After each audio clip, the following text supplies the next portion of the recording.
Dopey Podcast. Dopey Podcast. Well, now is the time for the Dopey Podcast. When you call in and put all your life on blast, and you call in and talk about your past, because your life was curious, hardcore and fast. So now is the time for the Dopey Podcast. Dopey Podcast. It's the Dopey Podcast. The Dopey Podcast, yo. This is the Dopey Podcast. This is the Dopey Podcast. Now if your life was furious, hardcore and fast, you feel like you want to put your life on blast, just call up the show and I talk about your past. Cause now is the time for the Dopey Podcast. Dopey Podcast. It's the Dopey Podcast. The Dopey Podcast, yo. This is the Dopey Podcast. This is the Dopey Podcast. Who Mr. Harlan pull up? Yes, I stay strong, Dopey Nation. Yes, all of my brethren and my sisters in and out of recovery. Give thanks for the Most High power. Yes, I. Rastafari. Peace and love.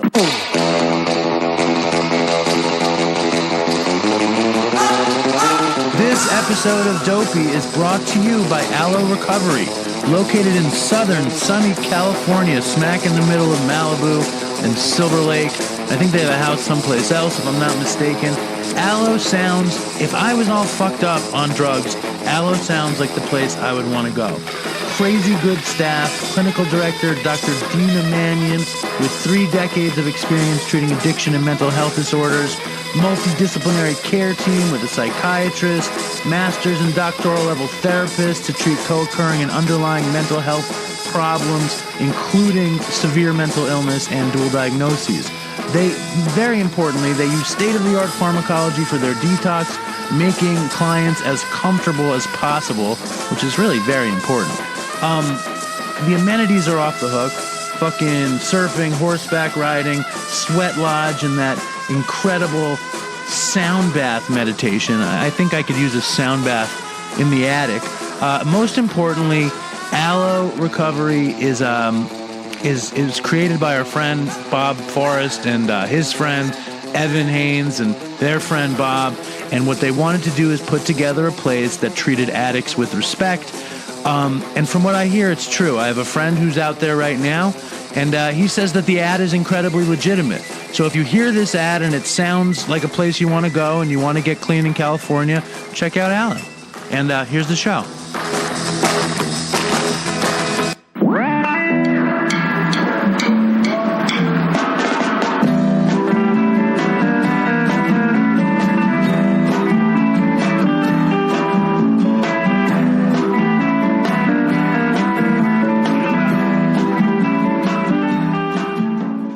Hello, and welcome to Dopey, the podcast about drugs, addiction, and dumb shit. And my name is Dave, and we have a treat for you this evening.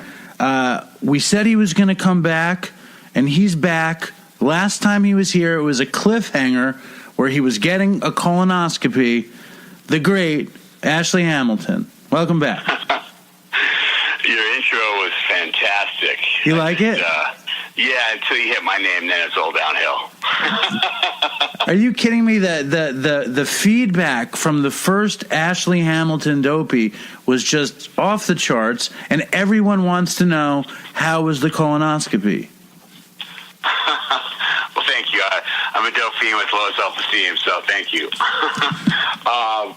Yeah, the colonoscopy was, well, you know, after it was over, I just said to the doctor, I'm like, how much would it cost to do this once a week? Yeah, so, it was intimate. It was an intimate connection between you and said doctor. No, it was funny. They just couldn't. They actually had to take so long to get it because they couldn't find a vein on me. So like the process went way longer, and then they had to fucking tilt me upside down so they could hit the vein in the neck. No way. Go, let me do that. Is that true? Yeah. So were your veins were collapsed and they had to hit your neck? Yeah. Wow. That's got to be some sort of flashback feeling, right? Yeah, after the 7th try, I'm like, yeah, let me do it. Yeah, except I was never really hanging upside down, I don't think. Right. You never. I could see you as that kind that like those super fit dudes who like hang upside down with the gravity boots and like swing and do fucking crunches upside down. You've never done that? No, bro. Dude, you should be strong. You should be doing that stuff. Why aren't you doing that stuff? I could totally see you doing that.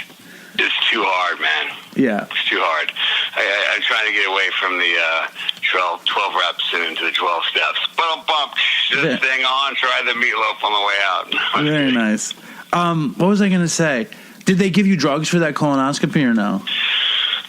So bummed out because everybody says they're going to give you fentanyl. They're going to give me fentanyl. I'm like, yes, fentanyl. Do whatever you want with my bunghole. Fentanyl. And then they're like, no, you don't get that. You just get the regular, anesthetic they give you. I guess the Michael Jackson juice or whatever. That just knocks you out, that Profenol. Yeah, but I'm wondering why everybody else gets fentanyl. Well, I mean, maybe they knew your history. Did they know your history? Because it's at UCLA, so they know my history for sure. And did you ever get to like seek out fentanyl like specifically? What do you mean? Like, I don't remember in your story. Like, were you ever able to just cop fentanyl? Like, was that something you could get? Oh man, so before it became all the rave, right? Or all the rage. Which one is it? Rave. It's the rage, not the rave. Yeah, you party and dance at the rave, but when something the rage, it's all the rage. Yes. Okay, keep going. Yeah, all the rave. Fuck you. I'm just messing with you, bro. I'm just. Yes, all the rage. Like me on steroids. Before fentanyl started killing everybody. Yes. So I had a doctor, and doctor owned a pharmacy, and it was connected very close to where he was. So there was secret passages all around, and you could just go give him some cash and be like, okay, I want 10 mils of fentanyl, 10 mils of Dilaudid, 10 mils of morphine, just in case you get sick, whatever. And even the old school Demerol was kind of fun to do once in a while, but the Dilaudid and the fentanyl was my favorite. The fentanyl was just so fast acting. It was like crazy. So I remember I had a friend come to my house too. He wanted to get high and try it a little bit, and I'm like, man, this is kind of different. His career is really going. He's somebody in the business, so I'm not going to give him up. But was it Anthony Kiedis? No. Okay. And so I'm like, okay. And so he's cool at the place, and then he goes, oh, just give me a little bit more so I can take it to go. I'm like, okay, bro. And then I guess I hear in the news he like OD'd and his wife called the like paramedics, and he was fine, thank God. But yeah, man, it's just you never know who you're harming besides yourself, So you gave this musician some fentanyl to go. Did not say he was a musician, but yes. Okay, and he OD'd. Somewhere around there. Whatever. And he OD'd, wow. And like how... He had great hair and could hit his mark, and got paid a lot of money for it, so let's just leave it at that. All right, I'm not going to ask. I don't want to go down that rabbit hole of asking you who it is. It's not Danny DeVito. It's not Danny DeVito, but he did, he did hit his marks, Danny.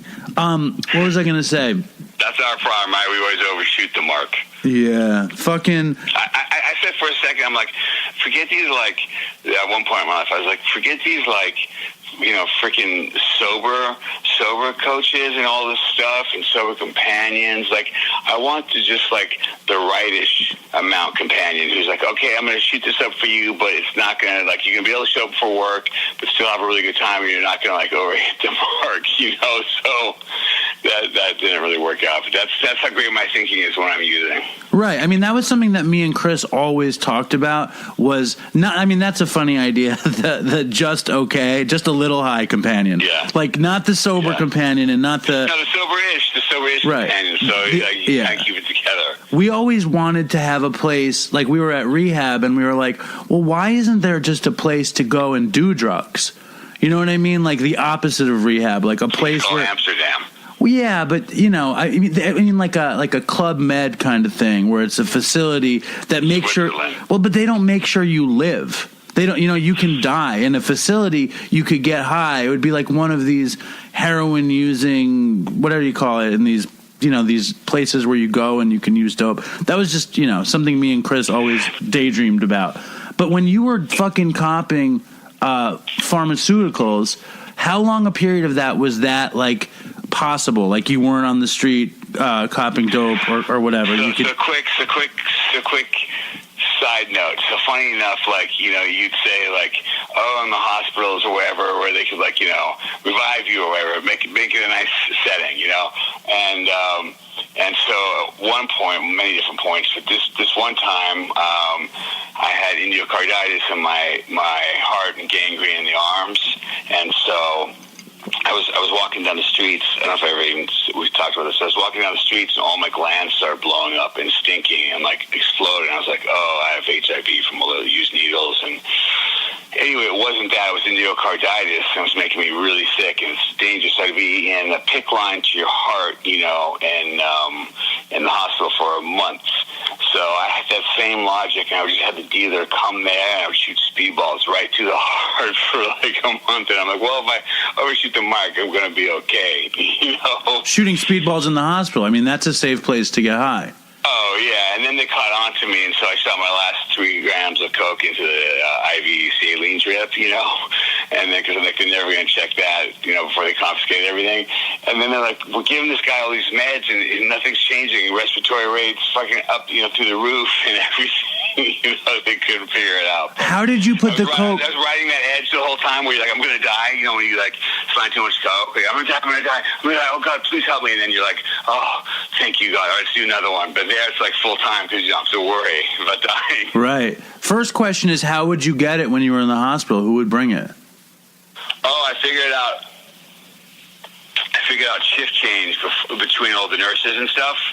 And so I figured out what time the shift change was. I'd have the man come and just come up real quick and do it when everybody was doing their paperwork and switching over with notes and everything. Okay, well, that's very convenient. If I could have done this stuff with something good in my life, my God. Right. Yeah. And when you put the coke into the drip, did you shoot the bag up? Like, did you puncture the bag with the needle and add the... Well, it was orange cap, so it's so thin you can't see it at the top, so it's not like coming out leaking in the bottom. You put it at the top, and it leaks slowly over time, Amazing. I like that. And then they have like that Valium and Dilaudid in the other drips, so it's all kind of equaling out. Cocaine's taking a little more effect, but you have something so you're probably not going to die. So it's like a slow ball instead of a speed ball when you have the Dilaudid drip and the coke drip. So it's a slow burn ball. That's funny.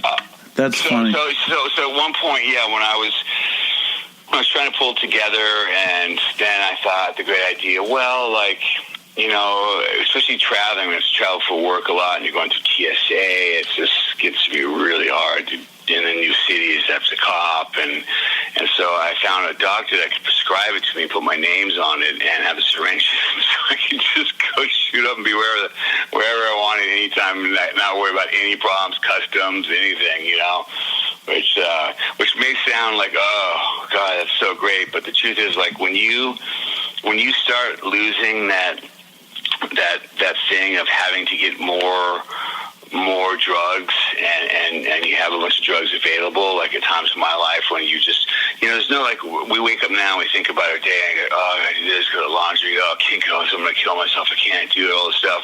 But when you got caught, man, you talk about like smart feet and just do the right thing in front of you. It's like you just do it and you get it done. It's like the animalistic primal drive, and that was something like I really kind of missed in life, is that drive just to get it done. You're not in your head, it's going to get done, and so like that's where it kind of gets eventually, and the copping, all this stuff just gets less, especially now because they have, dealers and stuff. And back when I was a kid, they had that, but it was you go downtown more than anything because all the dealers, stop at 9 anyway, right? So, it gets to the point is, like you're slamming and then you're like sick 4 hours later, so you can't even get to a night, it gets to that point, and then it's just like, then when it finally stops working, the phone's not calling, you have one arm that works that because after that gangrene, I was in a coma for 5 days and lost left side of my body, and my arm especially, all the nerves died because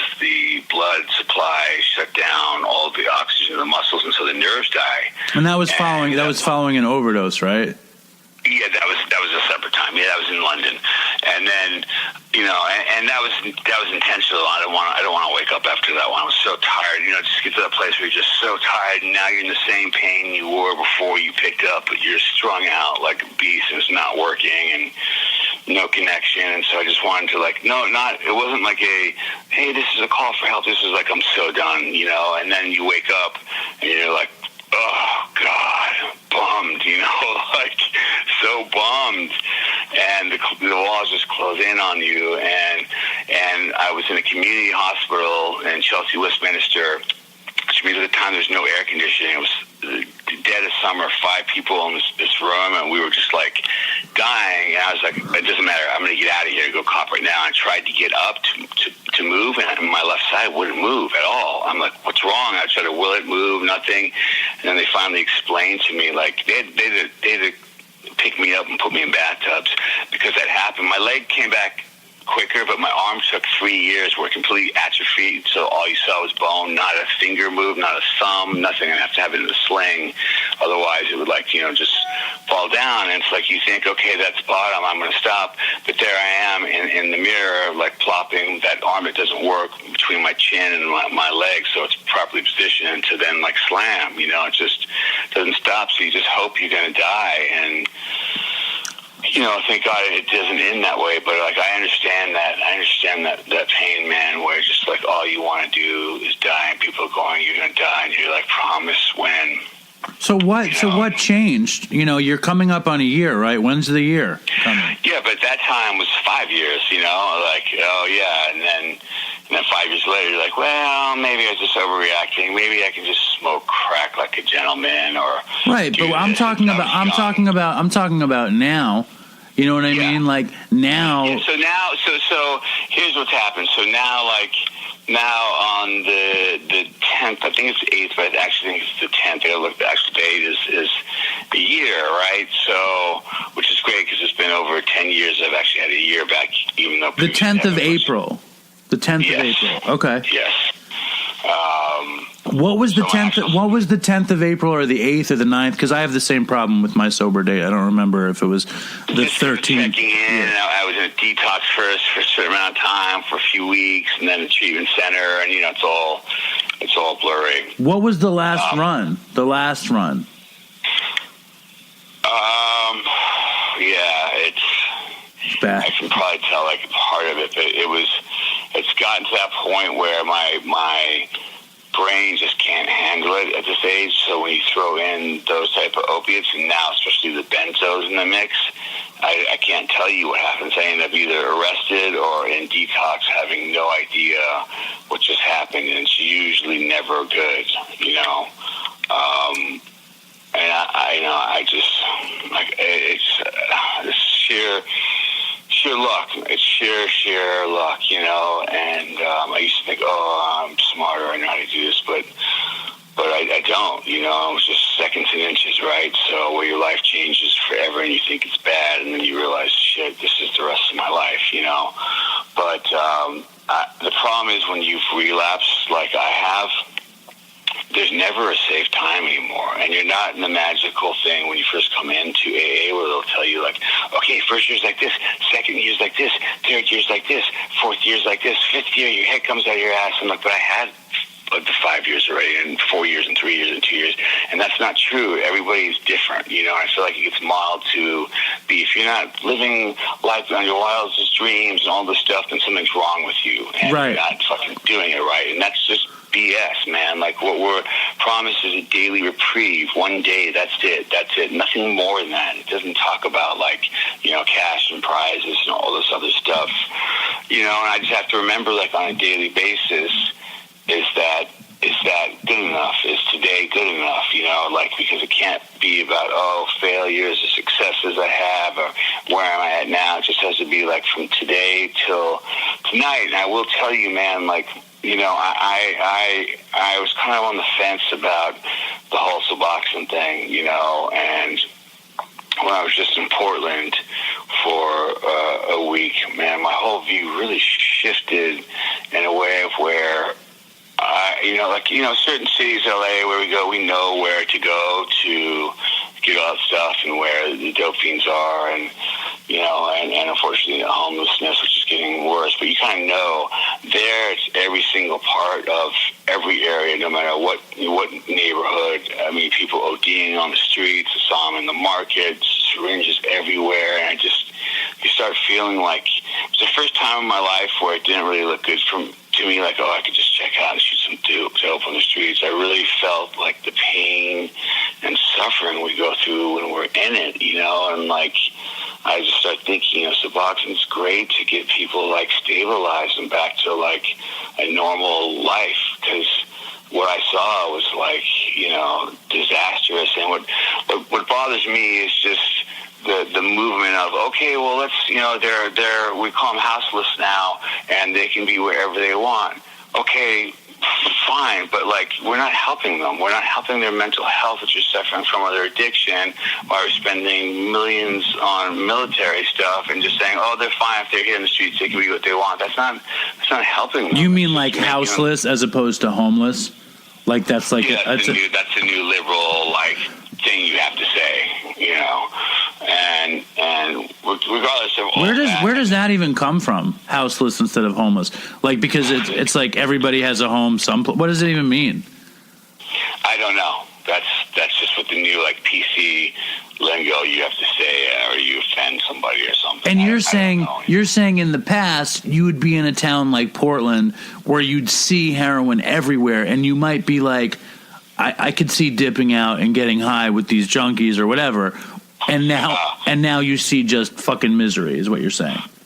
Streets and dope and escaping life and just being out there, like it used to look good, and until it's been a while and you're in it, and then you realize how terrible it is. But now it wasn't even like a judgment, because I find us addicts to be so judgmental in the A towards other addicts, and I just saw like just the pain and suffering and lack of help, and what's unfortunate about the whole thing is it really is a mirror to our society and who the whole society has become, and it's terrible, because it's just, we're becoming less and less compassionate, right? Like, love and tolerance is our code and stuff, and we're becoming less and less compassionate. We're too involved in like pictures on social media, and I've been guilty of that, and ourselves and how we look, because it's got to look great on the outside, everywhere for people, nothing about on the inside. And these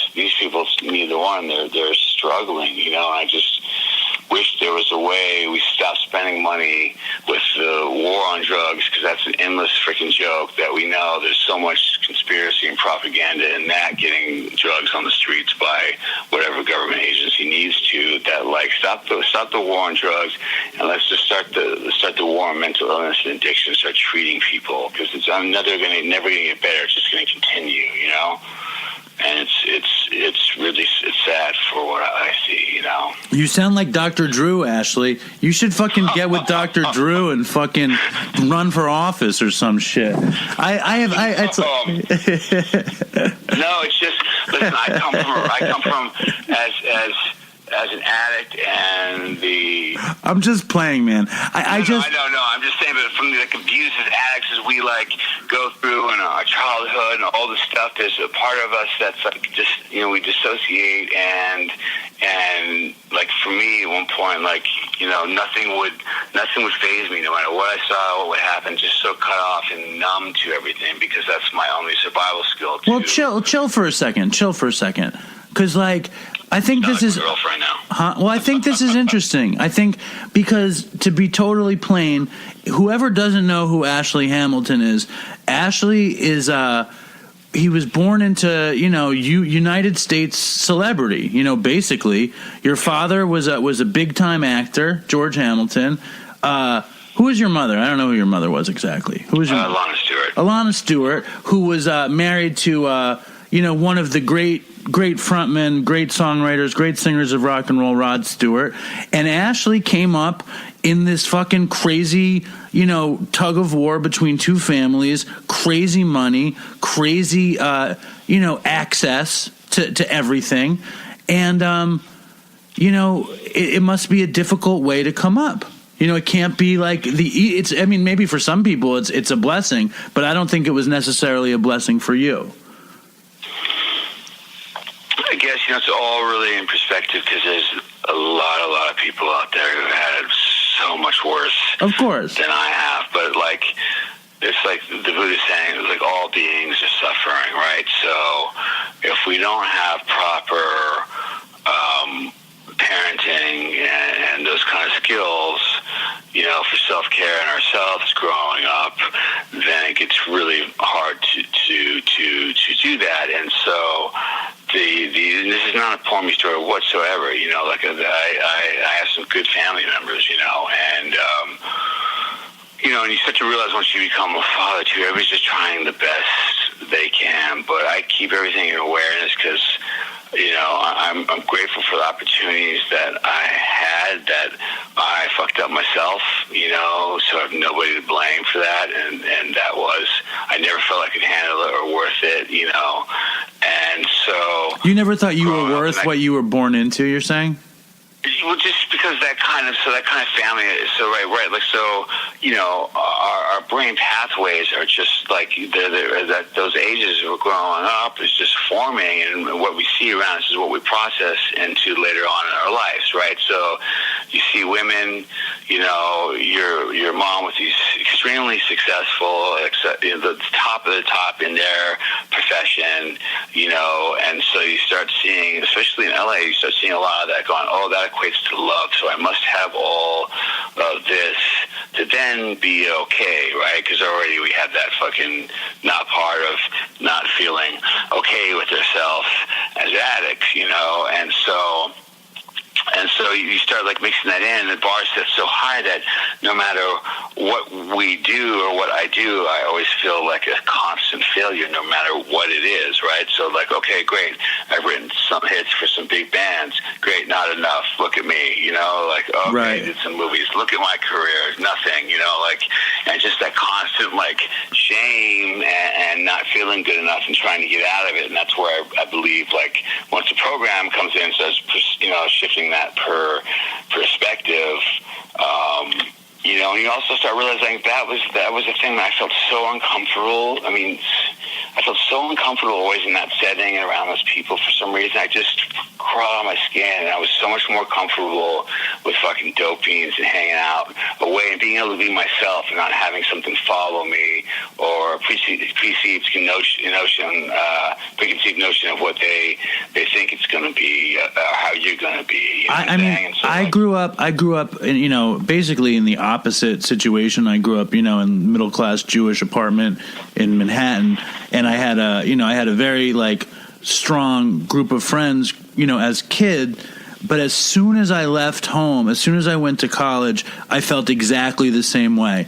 And I felt like I needed to hide out. And I felt like I couldn't be comfortable unless I wasn't fucking cognizant. You know what I mean? I needed to put shit. And that's what I didn't mean to cut you off. I'm trying to say that's what's so relatable about all of us. If you're from a small town and your father's the town sheriff, you share that same thing and that same feeling. It just because it's magnified bigger because of some photographs, but it's we all share that, we try to look at people differently and they don't understand, but we all have these feelings inside that we all relate to, and that's why I love Dope Fiends, because I feel like we all come together because we share this thing inside that's all common. We all have it together, Right, this oblivion-seeking shelter kind of thing. Yes. Yes. Now, what I was going to though was you went to Portland.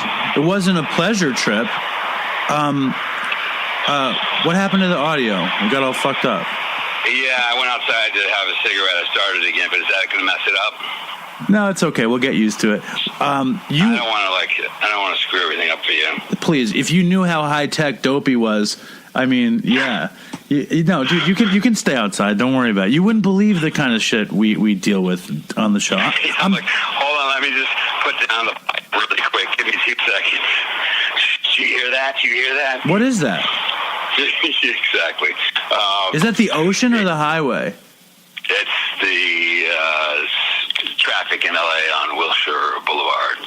Right on. Did you watch Motley Crue, The Dirt? I just, man, so here's the thing. It's so great. Like, I saw different reviews on it, but I watched it and kind of knew what it was, and I freaking loved it. And it brought me back to, like, childhood and all that stuff. And I know Tommy pretty well, too. We've worked together. And that kid, which I didn't know was Machine Gun Kelly, I was like, God, he just did him perfectly, like, right on. If you didn't know, you'd be like, oh, he's, like, kind of acting cheesy, but he was, like, dead on. I was so blown away how good he was, too, you know? Who is Machine Gun Kelly? He's an actor? What's his deal? He's a rapper. He's a rapper. Rapper, yeah. He's great. Yeah. I mean, that movie, the movie is retarded, and like, but it's great. And like, I wasn't like the biggest Motley Crue fan. Like, oh, okay. I liked Home Sweet Home when I was a kid. I liked Smoking in the Boys' Room. I was not a Motley Crue fan, but I was a total like Motley Crue behind the music fan. And then like, if I fucking, you know, I would be somebody that would talk shit about Motley Crue, but like the work that they had to do to get into that spot, it's like amazing. And that movie really captured a feeling. You're my age. You're 44, right? Yes. So like, you were a kid at that point in LA. What was your life when Motley Crue was coming into fucking fame? Were you using? Were you like Drew Barrymore and shit? Sneaking into clubs? No, I was like, yeah, without the career. I was like, I was just so like attracted to that at such a young age, because there's like rebellious, outside, drug-fueled, good time, that era, right, thing. And I dug it, man. You know, I dug their music up until Nirvana came along, and then that changed the whole scene for everything. But it was really fun to watch, man. And I really did like their stuff kind of growing up, you know. Oh, man, I thought it was so fun. I came home from work at like 10 o'clock at night, and I was like, I'm going to watch The Dirt. And I like brought food with me, and I sat, like I was like a fucking old man. I sat in a recliner with like a TV tray in front of me. It was like midnight. I had worked all day. Dream. My wife comes downstairs. She starts talking to me. I'm like, be quiet. I'm watching Motley Crue. It was like total. I'm listening to Tommy Lee laws on how to live life. Be quiet. Oh my God. I mean, that's like, for me, like, that's like Dopey dream right there. Like, but anyway, I'm going to go from something like funny to something not funny. The reason you were in Portland was because you were going to a retreat, right? A trauma retreat. Yeah. I'm sorry to take us down. See, my transitions are terrible. People are giving me shit about this all the time. They say my transitions are bad. Worse, so my bipolar is worse, so don't trip. Okay. No, and so I tell you what, you get to a certain place. Like, you know, I also suffered massively from the eating disorder too, because bulimia and trying to be skinny and all that stuff. And it was like we were all kind of doing it because we were all artists and didn't know, you know. Like I was like, oh, you mean because I was such a fat kid and my nickname was Fatly, until there were stories of my stepfather being gay, and then it was Fagley. But that's another story. But you know, just to like fit into trying to like get away from all that as you're getting older. So you're practicing all these behaviors that I didn't know. If I ate all this shit, then shot dope, I'm gonna throw up, and it's perfect. I didn't know that's like the beginning stages of like bulimia. And it's hard, you know, as a man sometimes to open up that stuff, but that's just my truth. Well, hold on. You're saying that you would do dope in order to vomit all the food, like to get high in order to vomit successfully in a bulimic style or whatever. Let me rephrase that. I did dope because I love dope. Yeah. But a bonus was that. You know, so when I got clean for the first 5 years, I stopped the heroin, but I was still doing the bulimia without so like this is kind of sick, but anyway, so I would like, my thing was like pints of ice cream. Love pints of ice cream. Yeah. Tonight, you know. What was your favorite? What was your favorite? it depends. Sometimes like mint chip, sometimes chocolate chip, cookie dough. The sweeter, the better. What brand, though? What was your brand? I was eating a lot of Ben & Jerry's. Okay. And so I was so obsessed with, like, getting fat again that I would eat. So I learned this trick. If you eat, I don't even sort of sharing this, but if you eat whatever you want, but you eat ice cream in the beginning and middle of it, you don't need your fingers. You can just bend over. Wyland and I used to get so good at that, we'd be doing it at the car at the same time. Nobody else in the car would notice, because you just get so quick at it. And so you know. Wait, so you and Scott Weiland, would you throw up out the window? Yeah, we'd be in a car, a bunch of people having a conversation, put down the window, look outside, and that would be it. You wouldn't even catch on. At least we didn't think anybody caught on. But it was pretty smooth. I could do it a lot of the time, and nobody would notice. Right. And I always said, first things I remember in life, the keys to the kingdom, which were first time I shot dope, first time in sobriety I learned how to throw up and get rid of the food with all the ice cream stuff, and the third time, the first time you have sex. That's, of course, third. So you think you have these, outside solutions for these internal problems constantly. And so it got out of control around 5 years, mixed with foot surgery and some Vicodin and that untreated bulimia where I felt crazy and I couldn't stop, just like using and pray and I'd be like, what's wrong with me? And so I finally relapsed on it and never really dealt with it, So even though I was kind of in recovery, I was always in another active addiction. I went to a meeting today. I hadn't been to a meeting in a long time, and I went to a meeting this morning, and this girl was sharing something very similar. She was talking about how she lived a life of lies, you know what I mean? And then she then she got clean, and she lied on her fourth step, or she lied on her fifth step. You know what I mean? She didn't include a bunch of shit in her fourth step, so she lied on her fifth step, and she said she basically threw away her recovery because she couldn't be honest in the fourth step. And it sounds like I was going to ask you, like, what happened in those 5 years that shit changed, but it sounds like that's what it was. You kept the bulimia to yourself. Yeah, it's very shameful, It's very, very, very shameful. Like heroin, I was like, okay, there's tons of us here getting clean. It's a Bob Forrest and I were talking about, and all the crew back then and stuff. But with that, it's not really talked about, even though a lot of people are participating in it. So lots of times you're still in it. And so it just eventually got to a place where I was just, bulimia kind of subsided, but it would be overeating and exercise bulimia, then just like overeating and sleeping all day, then depression's worse, can't get out of bed, just like when we're on dope. And then finally, like, well, fuck it. If I'm going to live like this, I know it's even better than this, right. Because you get so much pain again. And so eventually that happens. And I'd say I started dealing with it in the last couple of years. The last year has been like really dealing with it. So you always feel like you have an escape to go to. And sobriety, okay, so in the beginning it's great. You can do all that, like shopping, gambling, women, whatever it is for you, and then it gets to a point where there's causing so much more pain that there's no more relief. And that's like the place that I've become on, because that's so scary, because I've always had a back pocket answer for these things, And so a lot of stuff has been like coming up that I don't know what to do with, and so I started going into the trauma thing. And what really kind of changed my view on it is I saw the Leaving Neverland. And like, the acts that happened when there were kids, I really related to that, and I wanted to turn it off. I'm like, okay, this is just too dark. This will help somebody, and something inside said, just watch the second part. And the second part was them as adults, how it affected their perception and their relationships with everybody in their life. And I was like, holy shit, that's me. It's like that first time we go into, a meeting and we hear somebody tell our story and how they use, like, oh my God, that's me.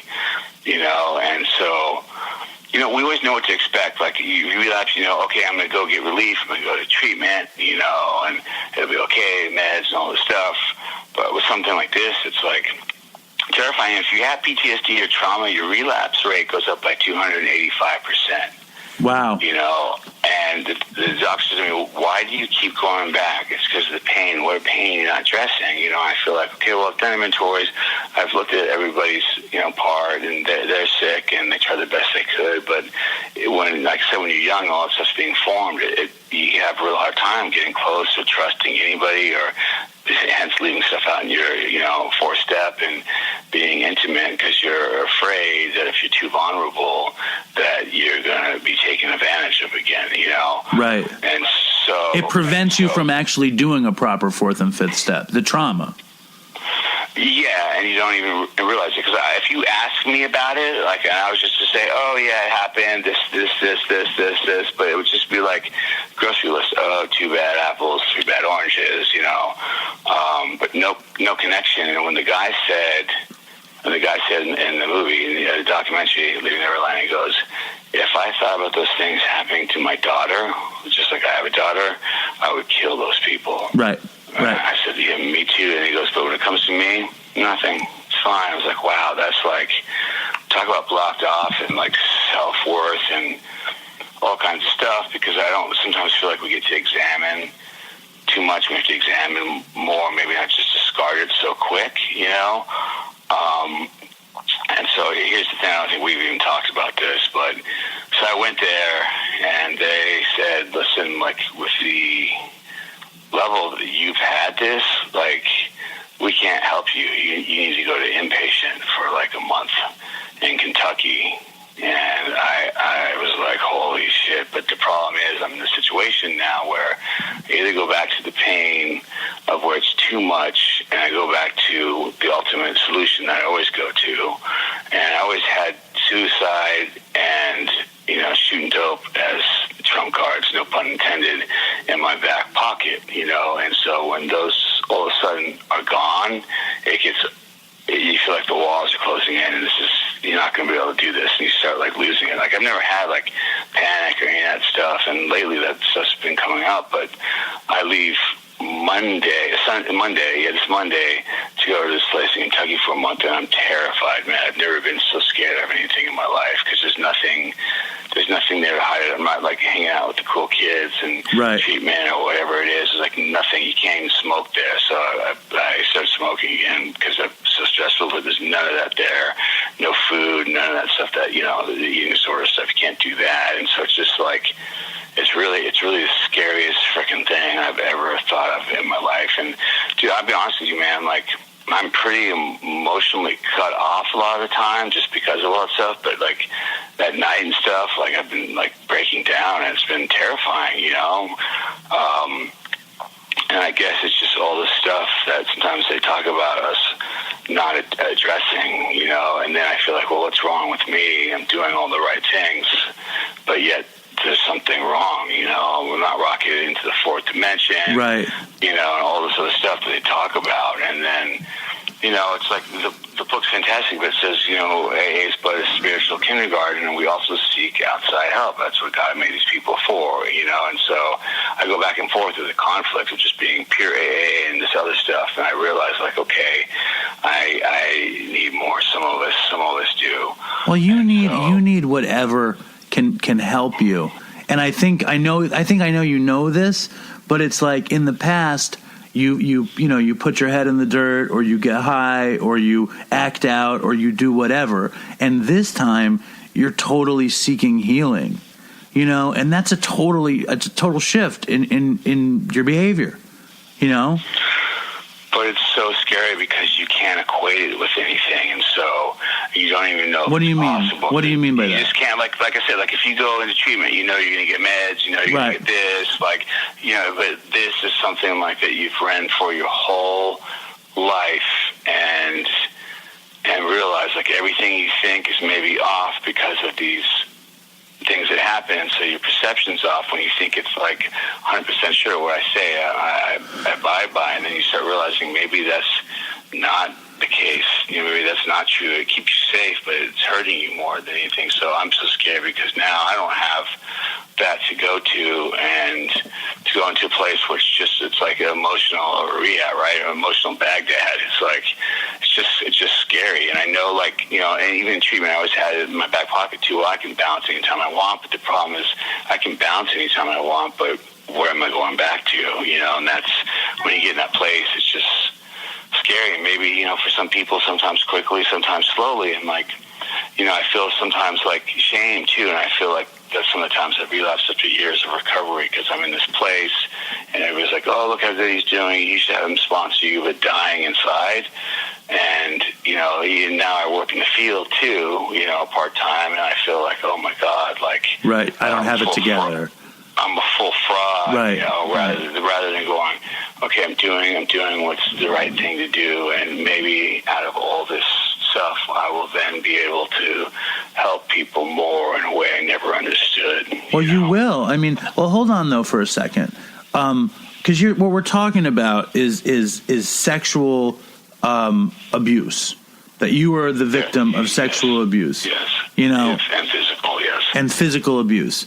And when they send you to a program, and I'm not fucking Dr. Phil or Oprah, and I'm not, like, I don't really even know, like, the best way to ask questions about it. I just know that you're my friend, and I want you to do well, and I know that you deserve a good life. You know what I'm saying? Like, and I feel really good about all the stuff that you're doing. What do they say that Kentucky is going to be like? I don't know. You know, I just realized, like, why, you know, because we always say, oh yeah, we like to build everything up and tear it down, and I realized, like, it's not that I like that cycle. It's like that I'm so terrified and inside don't think I'm worth it that I have to tear it down, you know, and that's a really, like, tough place to be, because the more I think I've known as I've gotten older, the answers I've had, I've realized, like, oh, I'm possibly wrong now. Oh, I am wrong, and it's just scary. So you don't know. I mean, you go in, there's no smoking, it's all the trauma and PTSD, and I didn't understand any of this stuff. I mean, I read some books lightly here and there, but not to this degree, and now I'm, like, seeing it, and it's terrifying, you know, like, I'm terrified. And so I pray and continue to move forward, but, like, to be honest, it's like I wanted to go straight from Portland to there, but they didn't have a bed, so right. I had to get to it. Now it's just like every day, it's like, oh God, it's like prelude to terror. When you go into treatment, you're like, fuck it, let's get really high, you know? Right. And now it's like there's nothing, you know, and so there are things, of course, I can make that choice, you know, and sometimes it does cross your mind, but I'm like, the pain of that and seeing people you actually care about, because you're less selfish than what you were, and your daughter and people that love you, to see that look in their eyes, once again, just like, I can't do it, man. Like, I can't do that, you know, and I don't want to end on a tragic story, because it's something my head keeps telling me constantly. So it's just scary. I don't know what to expect, and I didn't want to, you know, to be honest with you, Dave, I didn't want to, like, start asking too many questions, because my brain's the type that will build the way of not going, and I don't need it. Like, I don't want to do this, and that's not going to help me, or whatever. Yep. You're going to create a story. Yep, and then, like, and then it goes to, well, what if it doesn't help me? Then it's over. Then I'm fucked. You know, right? Like, right. You have to let them help you. And then you also have to just really, really, really consider, like, what you're talking about, being a conduit.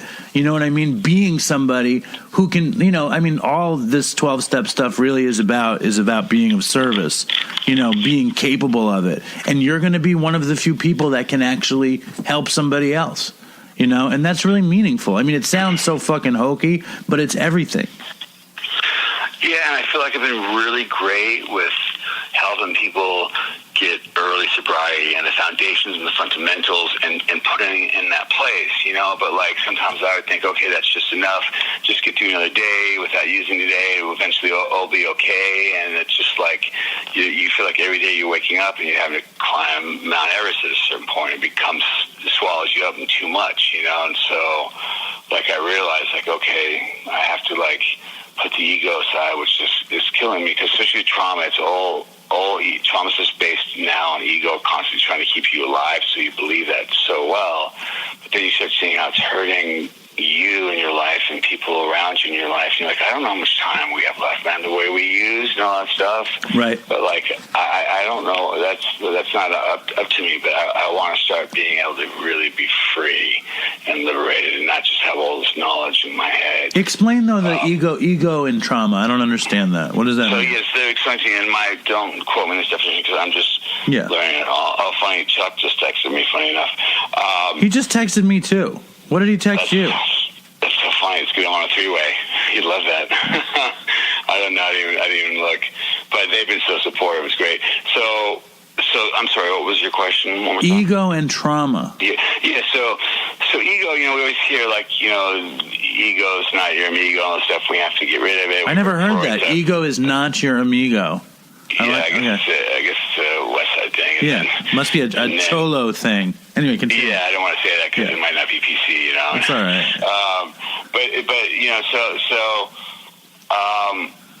You start to realize the more honest you are with people around you, what's going on, because there's that people-pleasing thing. You want not to scare anybody. The more love and the more open you can start to feel as who you are as a human being, and my stuff was always about constantly going to all the outside stuff because that would make it okay constantly, and then falling back even into that illusion again because it's just so installed that's the only way.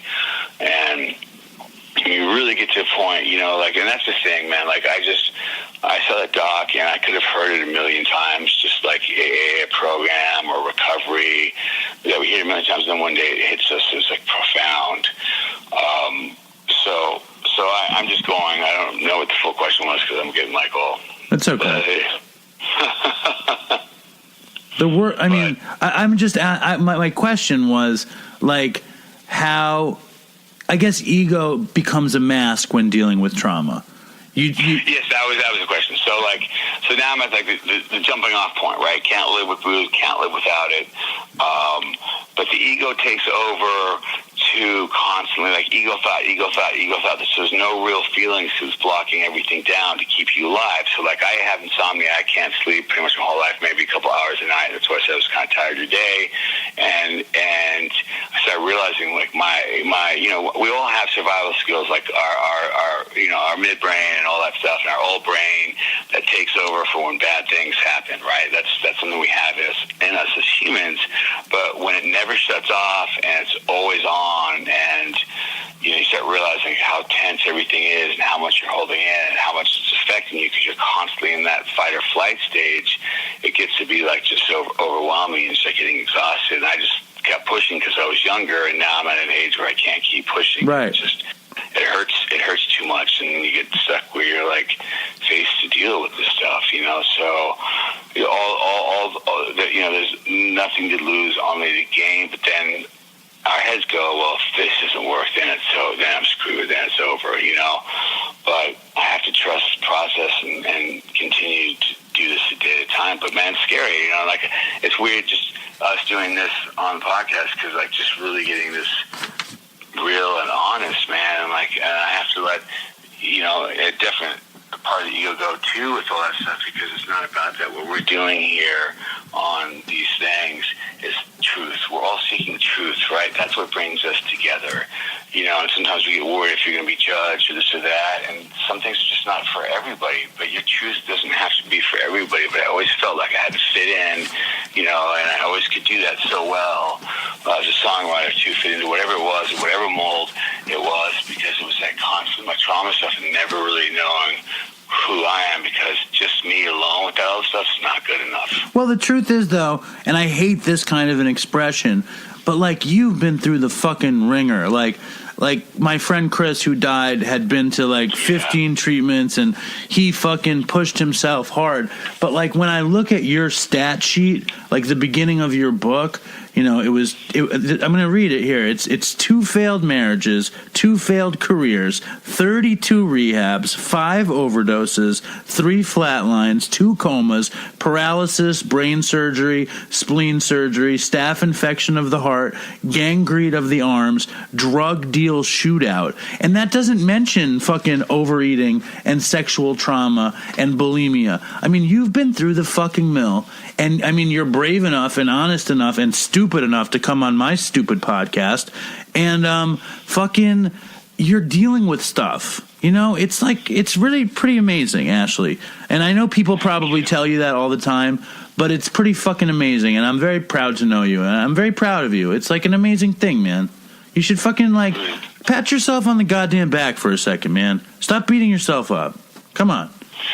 No, man, I appreciate that. It means a lot, man, because I have a lot of care for you too, So, and that's one of the reasons. Like, I had offers for that book a few years back, but in my heart, I felt like I wasn't ready yet. Right. There was more to be told, Even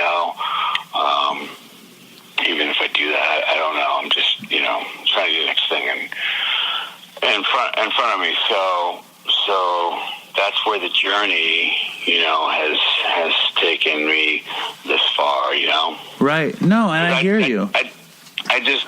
I really want to be one of those guys who's like not just some grouchy old timer, but truly happy and allow yourself to be happy and enjoy life rather than looking at it as a curse. Because happy, joyous, and free you're talking about. Yes, because you realize like how lucky you actually are, but because of these perceptions and these things and like never feeling like you amount to anything, and just suicide always being the out card. If it got too hard, that was always the one in my back pocket, and now it's like, I don't want to do that, man. Like, I have a daughter I love, I have a family that I love, and I don't want to do that, and so it's like that option's like off the table now, and that's scary too, so.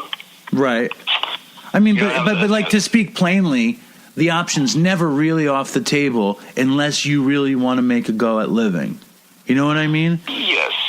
And for today, but I was always saying, okay, I need, I'm not, meds are great. I'm just saying, okay, I need this. Okay, this depression thing, this is not working. That's not working. Finally, this doctor said to me, man, it's like, it's not about that, man. It's about dealing with stuff. He's a psychiatrist. He's also a neuroscientist, went to Stanford, Harvard. So, and he's had some trauma stuff himself, so he really gets it. He's like, that stuff can help, but it's not about that. And us addicts, or at least me, I always want the easy, quick fix, man. I want the quickest out, right? I want that instant gratification, and so like the best antidepressant of all is heroin until it's not, Right, until it stops working, yeah. Yeah, and I think the other meds have great benefit for people, and trying to regulate and getting sober and stuff, but when you keep jumping and thinking that's the only solution and it's not working, then you start realizing like, okay, what's really going on, Right. And like the Kentucky thing sounds like it's hope. You know what I mean? Today I had this. Yeah. I had this weird day today.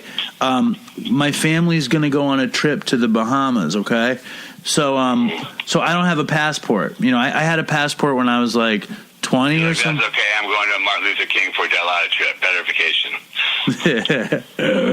No, I don't have fucking shit. What do I need? What are you saying?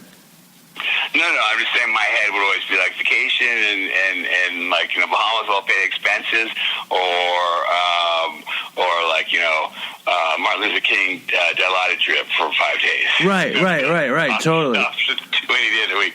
But sorry, what were you going to so I don't have fucking, I don't have a passport, and I don't know where my birth certificate is. I moved into this house last May, and I just threw everything into these file cabinets, and I put the file cabinets in the attic. And today I started going through the file cabinets, and I found a bottle of Suboxone. I found like old bags of weed. Oh, wow. I found metal, those old dugouts that you smoke weed with? Like, they're like metal fake cigarettes. I don't know if they had them in the West Coast. On the East Coast, you like smoke these metal cigarettes with weed on the tip of them. They're called dugouts. I don't know. Oh, yeah, I know what you're talking about. Yeah. I found those full of bud. And the bud is like dust now. But it's like I'm seeing my old life in front of me. And like I wasn't tempted by any of it, and I was kind of just amazed that it was just sitting in my file cabinets. You know what I mean? It's like my past. I found all this weird writing, and like I don't know, man. My point is, like, I didn't have the traumas that you had, and I know that I just have faith that you can get better, and I also know that that you're going to be able to do a lot of good, and it means something to me. You know what I mean? And you wouldn't be doing it if it didn't mean something to you, Of course. Yeah, there's nothing against my back. There's no, judge. There's no, trying to get the heat off. It's just all because, right, we said we were willing to go to any lengths when we started this thing. And I always have to recheck my statement. Am I willing to go to any lengths to improve, to move on to the next stage, right? I always say you have to get uncomfortable to get comfortable, but that's a continuing process through our lives, Well, that's the big difference, though. In the past, you always did something because you were pushed. Your back was against the wall for something. And this is the first time that you really will go to any lengths to be free, right? Yeah. So that's really meaningful, man. No, it's true. I hope to have this conversation after I've been, because I'm I don't know, but there is hope. I mean, I do have hope, Well, unless Kentucky totally fails, then we wouldn't have that conversation afterwards if it didn't work. Just held up in a mess trailer with a few underage Southern women. Now we're talking. Then we can get to some serious Dopey. So we invented this stupid game. You want to play a stupid game before you go? Yeah, sure. All right. It's not Naked Twister. We can't do that. We're not in person. Okay. We can't really do it on the phone, and I don't think it would be as joyful as you might assume it would be. Does it involve duct tape? No. This game is called Ashley. This is my friend Sam wrote this mostly, and it's called Ashley. Sam also helps produce the show. And he's a great help to me. They actually would. Sam is he lives in Ventura, and he's constantly tan. And when he grew up, they would call him the young George Hamilton. So hilarious. He takes an interest in you, Ashley. Just so you know. So he has this game called Ashley Hamilton This or That Questions in a new segment we like to call Getting to Know Ashley Hamilton in 18 questions. Okay? Now, these are just some really dumb questions. Are you ready? I'm ready. Okay. Do you prefer and just answer as quickly or as long as you want. Do you prefer romantic comedies or porn? Neither. Okay, that's what I thought you'd say. Stupid Sam. Anyway, crack or powder cocaine? Duh. Crack. Bong hits. Unless we're shooting the powder cocaine. Right. Okay. Bong hits or joints? Bong hits.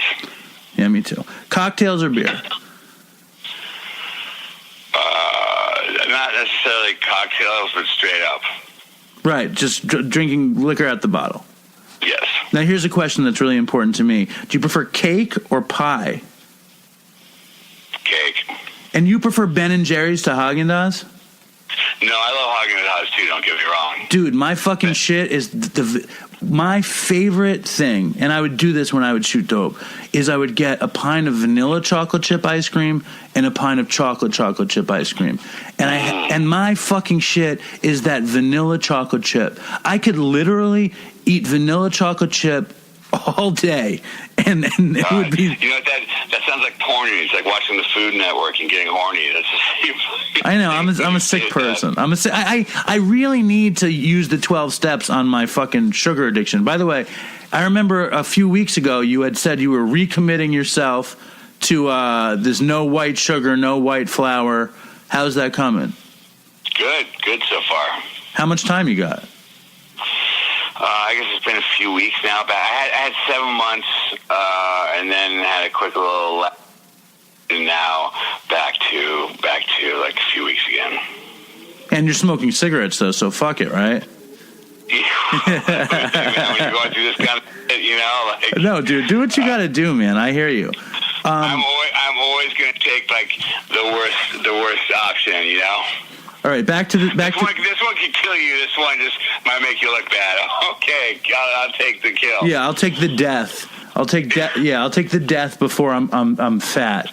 You know, you can't smoke there, so remember that's gone. That's off the table. What are you gonna do? You're gonna fucking chew? What are you gonna do? Well, you can't chew there. Then I was thinking, like, my old Dopey mentality. Well, I'll just keister a fucking vape, salt vape, whatever. Well, that's so funny, right? And then I'm like, no, that's really dishonest too. So I won't do that. I'll just do it. They'll let you have Nicorette gum in the beginning. They let you have Nicorette gum in the beginning. All right, that'll work. Should I keep going with this game, or do you want to give up on this game? Yeah, let's go. All right, Merle Haggard or Willie Nelson? Merle Haggard. Okay. Sex Pistols or The Clash? I love the Pistols, man. Like Clash, I love their songwriting, so that's a hard one. See, I'm all The Clash. I'm all The Clash. Okay, so I'm gonna go for Clash, because then I would have felt like I was being judged. But do you know Steve Jones, by the way? Very well. I was with him last night. Shut the fuck up. Yeah. Dude, he's like, he avoids me like the plague. Does he? Can you just give him a good word on behalf of the show, please? I will. Even though, like, I prefer. I'll tell him you ask the difference between cake and pie. He'll be in. He likes that stuff. I'm all about cake, personally. What about you? Me too. Yeah. Oh, that's it. Yeah. It gets the job done quicker. More of it. Yeah, but I just like chocolate more than any sort of fruit filling. I love chocolate cake. Some people hate this, but I love carrot cake too. Really? Yeah. I don't think I've even. I think I had like one piece of carrot cake in my life. Literally. Like the really sugary kind. I also like the really anything from like the Cheesecake Factory, like all the cheesecake cakes with all the gnarly stuff in it, Reese's peanut cups. Yeah. I like anything with Reese's peanut butter cups in it. Anything. Yeah. All right, keep going. Do you prefer meditation or prayer? I prefer meditation. It's harder, but yes. Are you still doing TM? Yep. Daily? Yep. I never got a mantra on the cheap. I didn't do anything. I never fucking did anything. What do I do? I let you, and you didn't want to take it. It's not that. I have a hard time getting certain things accomplished. Can you resend me that link, please? Okay. Thank you. Will you really? Yeah. You'll do it?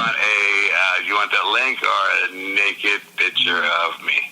I want the link. I want the link, man. Of course, I want to make that easy option for you. I don't want to see me either. Go on. I want the link.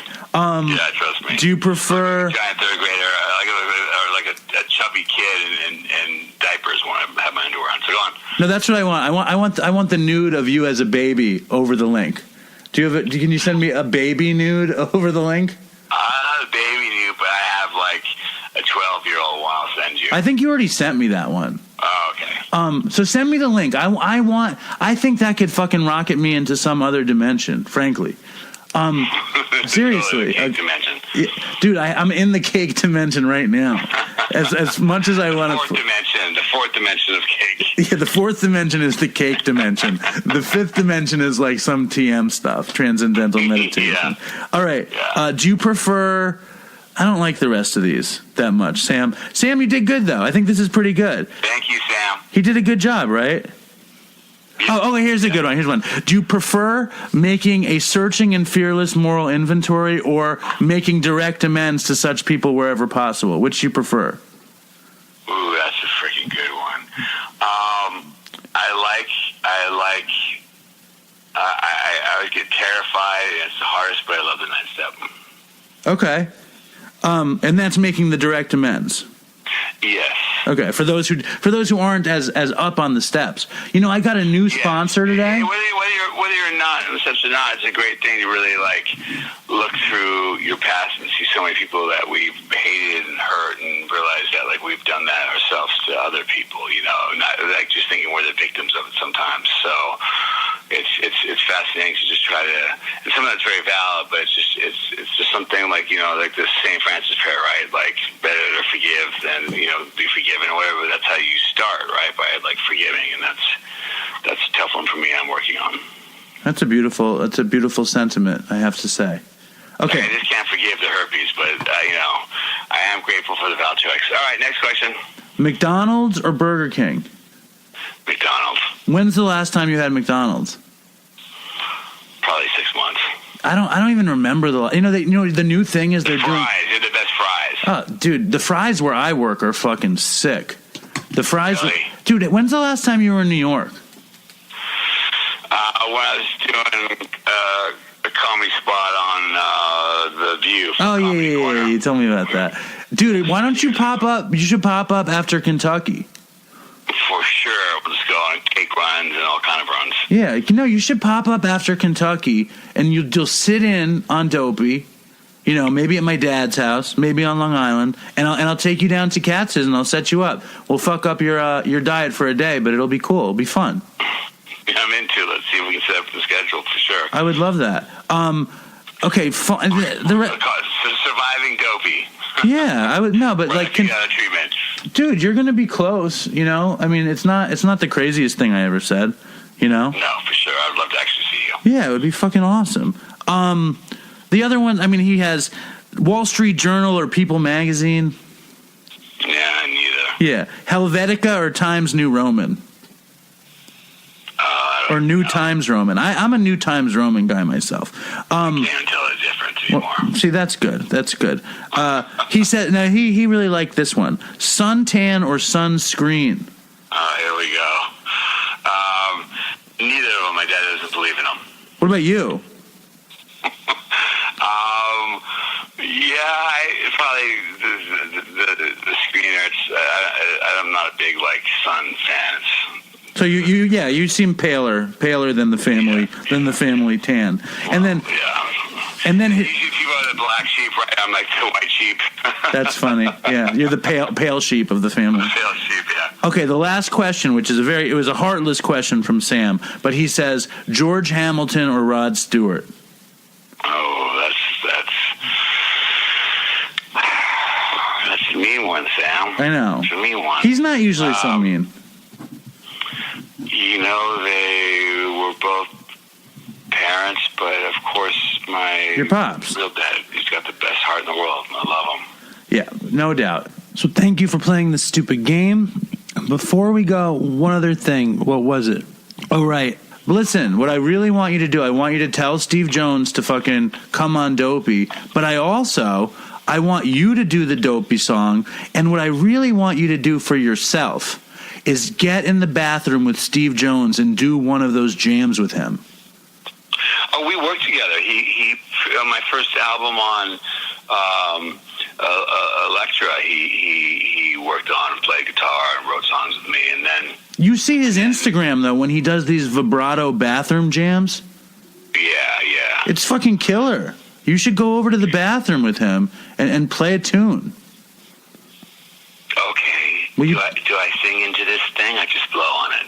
You can blow on it. It's cool. No, I'm serious. Have you seen his tunes? All gay references as we hang up this phone call. Have you seen him do those things? No, I haven't. Dude, look at his Instagram account. He does these videos in the bathroom with musicians. He's got this tiny amp, and he does these incredible vibrato numbers. You should fucking get in the bathroom with Steve and play if you can. I just, it's my dream. So if you can live that dream. They're phenomenal musicians. I just get by. I'll write some songs here and there. Well, don't put yourself down, and don't, and thank you, a million thank yous, and you're gonna leave. You're gonna leave on Monday. I am, yes. And maybe you'll come to New York afterwards. Yes, for sure, and maybe we can do a check-in or whatever, man. But I always online, offline, we always talk, man, and I love and care about you, and you're somebody I connected to, and consider someone I can trust in my life. So thank you for that. Yeah, man, thank you. And anytime whatsoever. Insert joke here, but I can't think of one. Huh?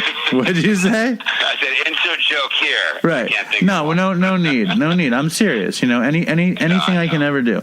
And send my best to Colby and fucking enjoy, and don't be scared about Kentucky. It'll all be good. Yep. All right? It will. Good. All right, bud. It will. All right, man. I love you, man. Thank you. Love you too, Ashley. Thank you so much, man. Bit. Yeah, right on. All right. Later. Bye. So that's cool. Ashley Hamilton back on the show. It's very weird that I've become friends with Ashley Hamilton through the show, but it's very cool. I like Ashley a lot. I'm really happy he came on the show. He's obviously going through some serious stuff. So we definitely wish him the best in Kentucky, and I can't wait to have him back on and hear how he's doing. Trauma is obviously a terrible thing to go through, and it's a real hotspot with addiction. Dealing with addiction with trauma is like a very, very sticky thing. So we're hoping Ashley gets some real serious help in Kentucky, and I can't wait to have him come on. And frankly, selfishly, I just want to have him come on to tell some Rod Stewart stories, because I'm a big Faces fan. I'm a big Rod Stewart fan. Maybe even more than Ashley, but that we will find out. And of course, we wish him the best. Super happy, obviously, to be clean and sober still. I had a very, very bad week last week, and I didn't go to a meeting, and I went to a couple meetings this week. For all you fucking meeting makers out there, I was all fucked up, and I went to some meetings, and I feel better. And for all you people who think I'm, who don't, like meetings, more power to you. But it's good. It's good for me. I actually think I'm getting a new sponsor, and I'm about to start redoing my steps because why not? I need to get a little spiritual tune-up for the spring. And I'm not a big podcast listener. I'm obviously a big podcast guy because I make a podcast, but I'm not a big podcast listener. But I found my favorite podcast besides Dopey, because I am a home team Dopey guy. I love Dopey. But my favorite podcast, I think I might like it more than Dopey, to be honest with you. It's called Stay Free, and it's the story of the Clash. And it's narrated by Chuck D from Public Enemy, which is a weird choice. But he's doing a pretty good job. And I love the Clash. And I actually, I used to read these Beatle books by a guy named Philip Norman. He wrote these amazing biographies on John Lennon and Paul McCartney. They're huge, but they're really good. And when I would read them, all I could think is, I want to hear the music while I hear the story. And even more than that, I want to see the videos. I want to see pictures while I'm hearing the story. And with the Clash, Stay Free, you get this story of the Clash and you get the music at the same time. And this week is, I forgot what the episode is called, but it's the episode where they make London Calling. So you have all of the songs from London Calling, and you get the stories about how they make it. And I think, I don't know who's listening to podcasts, but you got to think that there are some kids. I mean, it's not true. It's just middle-aged men like me listening to it. But you got to hope there are some kids that are listening to it that want to go start a great band and play. It just makes me want to start a great band and play, but I'm too old. I'm washed up. Dopey is my great band, and I'm very, very, very happy to have it. It's my favorite.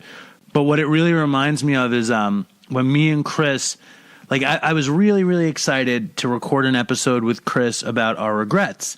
And I had, obviously a million regrets. But one of my biggest regrets was not being better at guitar and singing and writing songs at a younger age.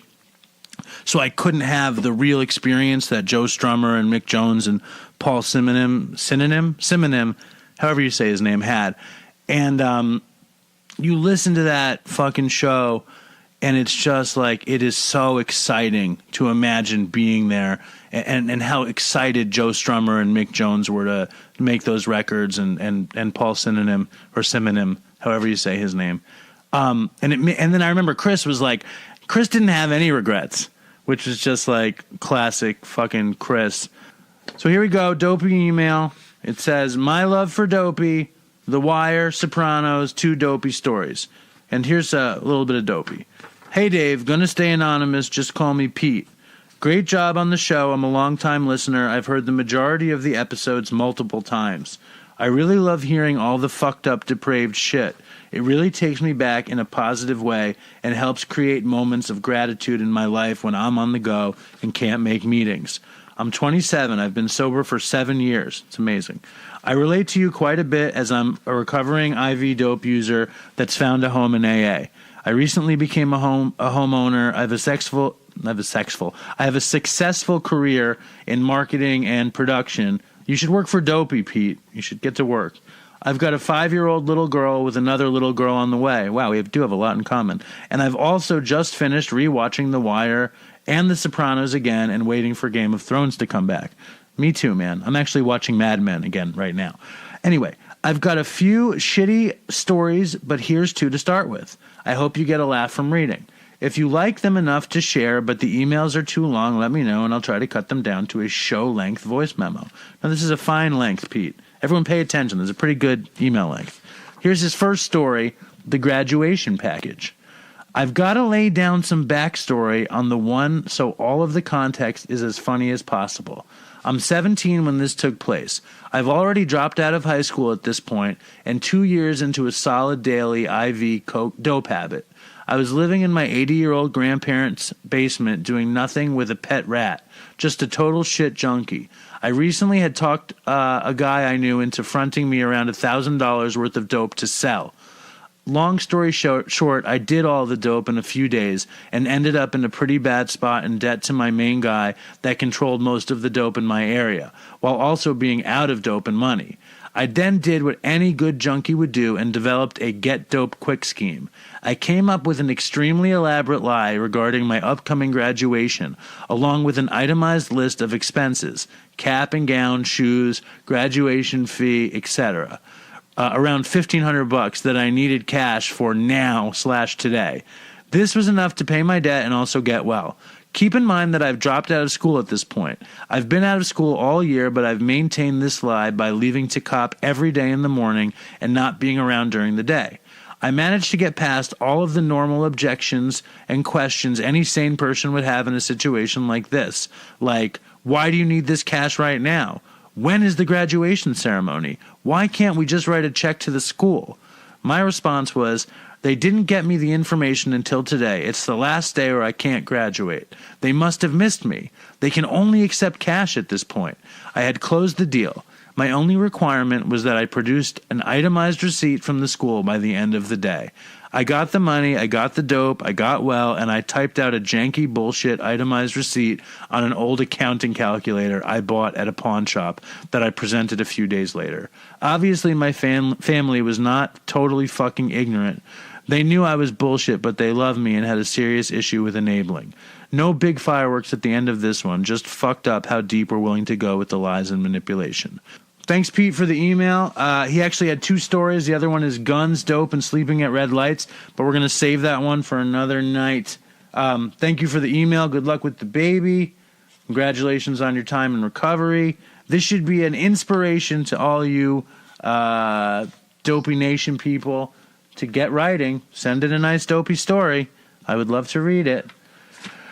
Anyway, I'm also going to play a voicemail. This is a pretty classic Dopey voicemail from a longtime listener, Elizabeth. Hey, Dave. Dopey Nation. My name is Liz. I'm from upstate New York, Catskill area. I've been listening to the show from the very beginning. I just celebrated my 2-year anniversary. Been using drugs for a long time. Started when I was 15. I'm 33 now. It's my longest period of sobriety.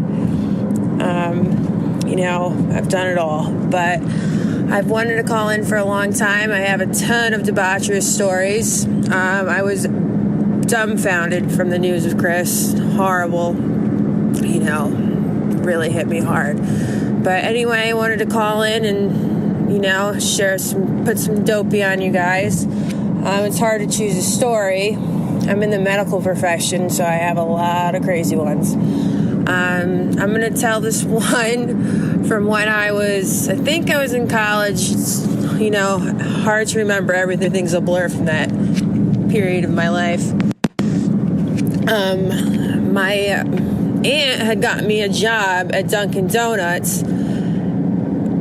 I must have been like 19 years old. And, I was out with friends the night before I had to go into work. And, I always try to be responsible. I just really love to get high. And, we were up partying all night. God knows what I took. Back then, Oxycontin was life. And I had a really bad benzo problem. So from what I remember, we had been eating pills all night.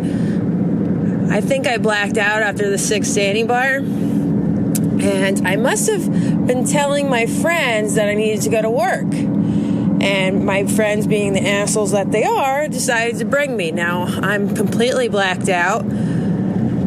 And they take me to work. It's 5 o'clock in the morning. I haven't slept. And I've completely blacked out. Unbeknownst to me, when I finally woke up, snapped out of it, standing in my uniform, and frosting all over me, my face, my outfit, and I used to actually make the donuts, so I'm in the back, obviously, because I don't even know if I was in the front, and I look over, and my manager's like, yeah, I fired you about 2 hours ago, but you won't leave. And I was like, oh my God. She told me I had been walking into walls. I had frosting all over my face. I was mortified. Don't even know how I got there. No recollection of anything. And, I think the only reason she didn't call the cops is because, my aunt got me the job. So, not one of my finer moments. I ended up calling my friend because my car wasn't there. And, you fucking asshole, come pick me up. And he just thought it was the funniest thing. And whatever, I got fired. But, it escalated from there through the years. It took me some pretty bad consequences to finally get sober. And, hopefully this time it sticks because I just know that, if I relapse, I'm going to die. So, yeah, I hope you guys like the story. And, stay strong, Dopey Nation. Toodles. So thank you, Liz, for the voicemail, and obviously send in voicemails and send in emails. Send in reviews. I've got some really, really good reviews. But before we do any reviews, I just want to talk about something that's very serious and really terrible. One of the more terrible things I've ever heard since we started doing the show. And of course, the show has been marred with a lot of terrible, terrible things. And this one is, I've told this story more times than I can remember, but I'm going to tell it again because it's important. When Chris and I started doing the show, he brought a buddy of his, named Dave Marshall, around. And it was funny because he would always say there are very few heroin addicts who can use successfully. And he would always cite Dave Marshall as one that could use successfully. And by the time I had met Dave Marshall, he wasn't using successfully. He was struggling with heroin, and he was really into Dopey. And Dave Marshall was a one in a million kind of guy. He was incredibly handsome. He was incredibly ambitious, and he was literally the most in shape person I had ever met. He owned a CrossFit gym in rural Connecticut. And he was a guitar player. On Instagram, he would either have videos of himself pulling like 500-pound sleds in his gym, or videos of him playing these, psychedelic, lonely guitar solos in his room. He was a really nice guy. I talked to him on the phone a bunch, and he stayed at my house once, and he met me at the restaurant a couple times, and he had actually set up our Dopey Podcast Facebook page. And his sister had done some Dopey logos for us. And I would say within a year of all that stuff, he wound up overdosing and dying. And when I found out, I was just sick over it. I remember we were in the apartment where I used to live with Linda, and Chris texted me that Dave had died, and my stomach dropped out. And that was really the first major death that I had dealt with. And I had obviously been a heroin addict for a long time. And I had known a few people that died, but I wasn't really friends with any, and Dave dying was incredibly painful for me. Anyway, I had been kind of in touch with his father, and his father wrote this book called The Horse Rode Me, and it's a story, it's a novel about Dave's life, and the father, Bill Marshall, wrote it in Dave's voice, and I just bought a copy, and I was about to have him on the show when I saw that Bill's other son, Tyler, who was, I think, 42 years old, also overdosed and died. And he actually, I met Bill once at Dave's funeral, and it was incredibly sad and terrifying. And it was in rural Connecticut, and there's a line all the way down the street. There was a very long line to get in. And I went with Chris. I drove from Long Island to this town in Connecticut near the casinos. I don't even remember the name of the town. It was far out, though. And me, Chris, and a couple of guys that I knew from treatment and that Chris knew from treatment went to lunch and talked about Dave. And I can't imagine what Bill is going through. I can't even imagine. It seems like an impossible thing. I knew how much David really admired Bill, and I never had a chance to tell Bill, but David would talk about Bill all the time and tell me what an amazing athlete his father was and what an amazing writer his father was. So my heart just goes out to Bill and their family. His name is Bill Marshall. I'm sure you can find him on Facebook. His book is called The Horse Rode Me. And it's really just another way to carry the message of, how I love Dopey to be fun. I love old stupid drug stories. I think they're funny. I think the stories are really funny. I think when I tell a story about seizing on a plane and getting wheeled off, it's funny. And even Chris's stories are still funny to me. But the truth is that this drug kills everybody, kills our friends, and it leaves people like Bill fucking decimated. It leaves me still decimated from my friends being gone. Todd's family decimated, Chris's family decimated, all of your friends. It's repulsive, and you guys obviously know that. But this is fresh. So if you guys have any nice words to say to Bill, you should say them to him. And if you're using, I would seek help immediately. Go to Aloe, go to Detox, go to a meeting. Fucking take care of yourself, do your best. Before we go, I want to thank Ashley for coming on the show, Ashley Hamilton. I want to thank Rocker T in the front of the show with the Dopey podcast song. That Dopey podcast song is literally always in my head. Rocker T, great reggae artist in California. Check him out. I want to thank Aloe. I want to thank Liz. I want to thank Pete for the email. Write reviews. Chris always loved reviews. I love reviews. Keep your fucking heads up. And as morbid as this sounds, if you're using, if you're a heroin addict and you're using drugs, there's a great chance you're going to use heroin. And if you're using heroin, there's a great chance you're going to get fentanyl, and there's a great chance you're going to die.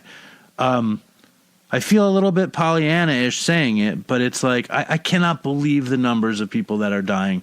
So try to keep that fresh in your mind that your last shot could really be the last thing that you ever do. And then on the other side, getting sober could be the greatest thing you ever did. I hate all this kind of stuff, but I just need it to be clear that I was a drug addict for many, many years. All the drugs I did, I probably did drugs for, over 20 years.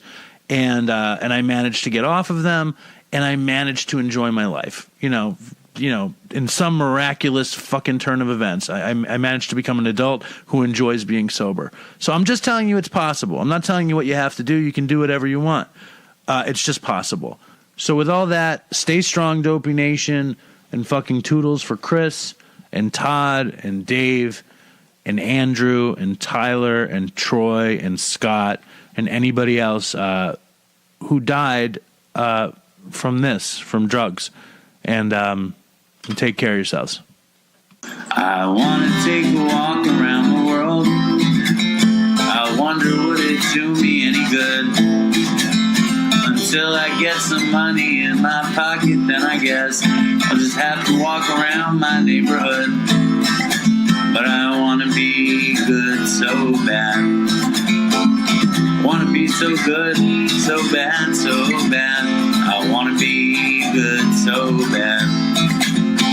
Bad desire's all I ever had. And I want to take a ride up in the sky. Watch this aeroplane just pass me by. And I want to see a Lear jetliner take a dive, just to show all of these people what it means to be alive. But I want to be good so bad. Want to be so good, so bad, so bad. I want to be good so bad. Bad desire's all I ever had.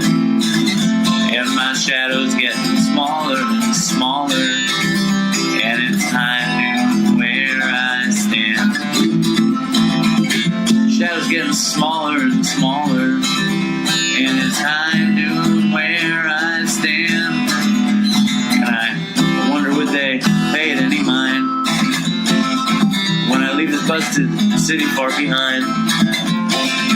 I'll take the high road, however far it winds, because peace and love are very, very, very hard to find. And I wanna be good so bad. Wanna be good so bad, so bad. I wanna be good so bad. Bad desire's all I ever had. Damn it, all these suckers make me mad. And it's all I ever had. And it's all I ever had. And these suckers make me mad, and I wanna call my dad. And it's all I ever had. And it's all I ever had. And it's all I ever had. And it's all I ever had. And these suckers make me mad, and it's all I ever had. And I wanna call my dad. And it's all I ever had. And it's all I ever had. And it's all I ever had.